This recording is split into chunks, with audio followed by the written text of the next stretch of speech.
We are really excited that you're here. This is super insane. This stage is very large. And we have a really fun morning planned for you. And I'm your host. My name is Jonathan Mann, and I'm a songwriter. And I write a song a day. And one of the things I do in that capacity, as the song a day guy, as I'm sometimes called, is I make songs for conferences, like this one.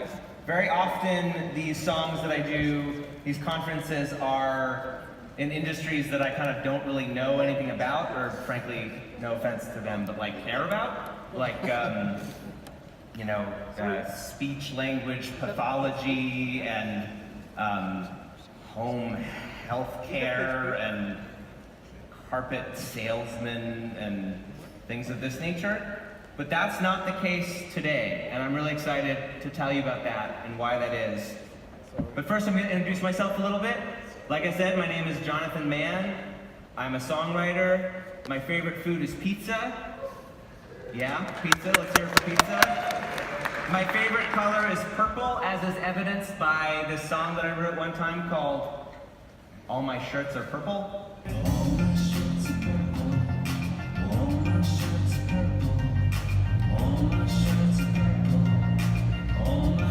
Okay, you get the idea. It goes on like this for a while. So, my parents are both psychologists, which is maybe not surprising, but this is them exactly 4 years ago on Halloween. 4 years ago, they were Freud. My dad was Freud, and my mom had a little sign on her that said "Slip."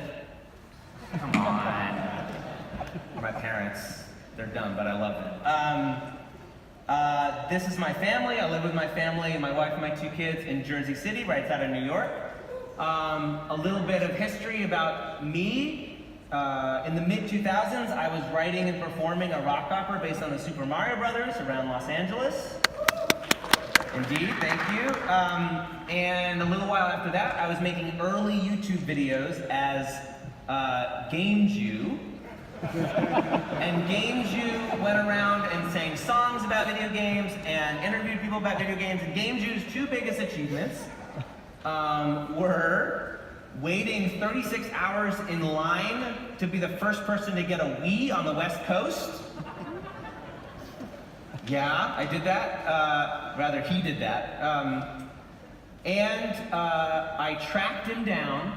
Some might say stalked, which I think is a little strong. But I tracked down Shigeru Miyamoto, creator of Mario, Donkey Kong, and Zelda, and every game that you love. You guys know who Shigeru Miyamoto is. I wrote him a song, I tracked him down, some might say stalked, and I sang it to him in a hallway. And he was very gracious. So that was my biggest achievement as Game Jew by far. Thank you. So in late 2008, almost exactly 10 years ago, I just looked it up. Today is actually the 10th anniversary today of the Bitcoin white paper, October 31st. How auspicious is that? So right around that time, I was living in Berkeley, California, and I was unemployed. It was the height of the financial crash. I was sort of done with Game Jew. Once you sing to Miyamoto, it's like, where else are you gonna go, frankly? And so I was looking for a new project.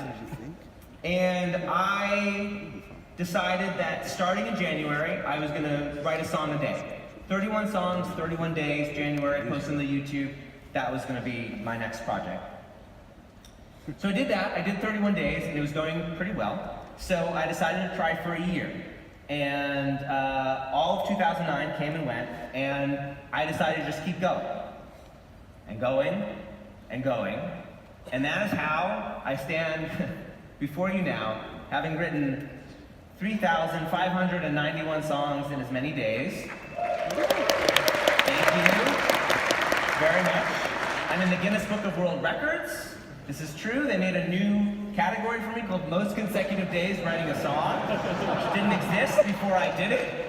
And as long as I keep going, and as long as I keep going, I think I'm gonna hold it for a while because someone would have had to start younger. What? Yeah, longest chain, exactly. Longest chain, unbroken chain. That's exactly right. One of the animating theories behind Song-A-Day is called 70-20-10. And this applies to any creative endeavor, including the things that you all do in this room, which is 70% of everything you make is gonna be mediocre. 20% is gonna be bad, shitty, throw it out, and 10% is gonna be great. So the more songs I write, the more songs end up in that 10% category. That's my theory anyway. About a year ago, I was at a conference in the backwoods of Canada, northern Ontario. It was very cold. I was singing in front of a lake. And one of the tracks at this conference was cryptocurrency. You all remember what was happening this time last year. Things were going a little crazy, a little nuts. My impression of the whole situation was, you know, gave me the heebie-jeebies. The finance bros, frankly, and the, you know, Lambos and the speculation. So I was like, whatever. Out of the woods came walking this Ethereum magician. He was not called that at the time, but that's what he was. And he took me under his wing. And this is a true story. He showed me CryptoPunks and blew my mind. I got really excited by this thing that someone had built on the blockchain that was fun and interesting and unique and weird, and I loved it. This Ethereum magician gave me $40 in Ether and said, go play with this. And I spent many long hours on Telegram with him saying things like, okay, like, so what's gas? And what am I being asked to accept/reject here? And did it work? Did that go through? I'm really confused by all these things that are popping up on my screen and yelling at me in MetaMask. Sorry, MetaMask. That was my experience. But I bought my first CryptoPunk. His name is Lucky Dan.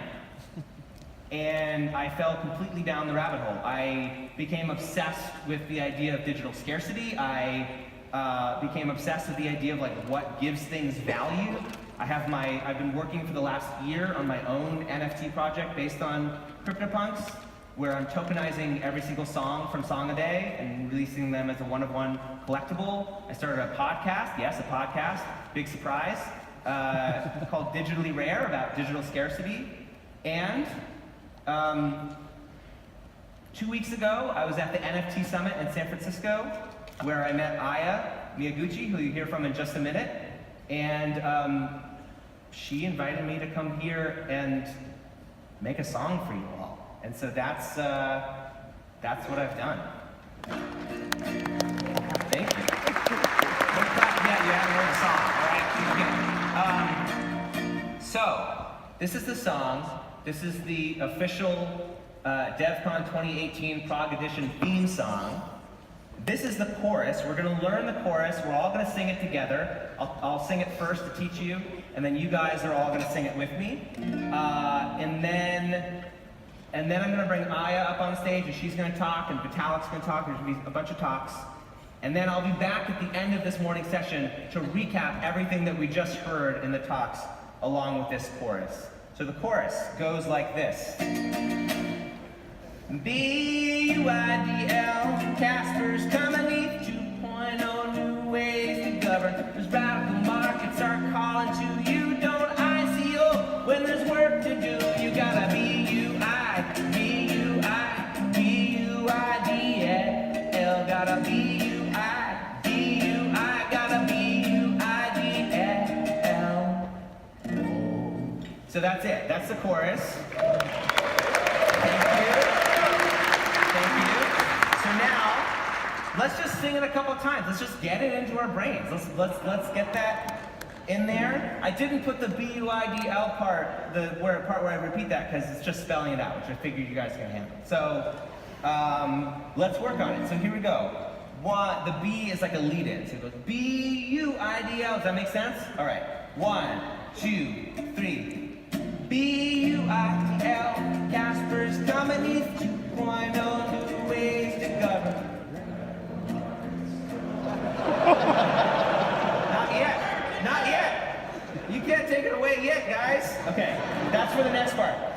Let's try it again. I want to hear you much louder. I know you guys can do this. All right. 1, 2, 3.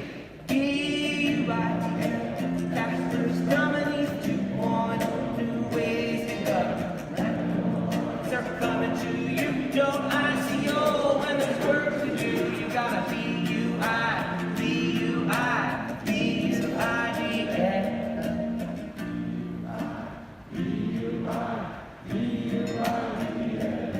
Yeah, very good, except you're singing way too soft. So let's try the whole thing again. 1, 2, 3. U-I-D-N. Casper's coming, he's 2.0, new ways to govern. Coming to you, there's work to do, you gotta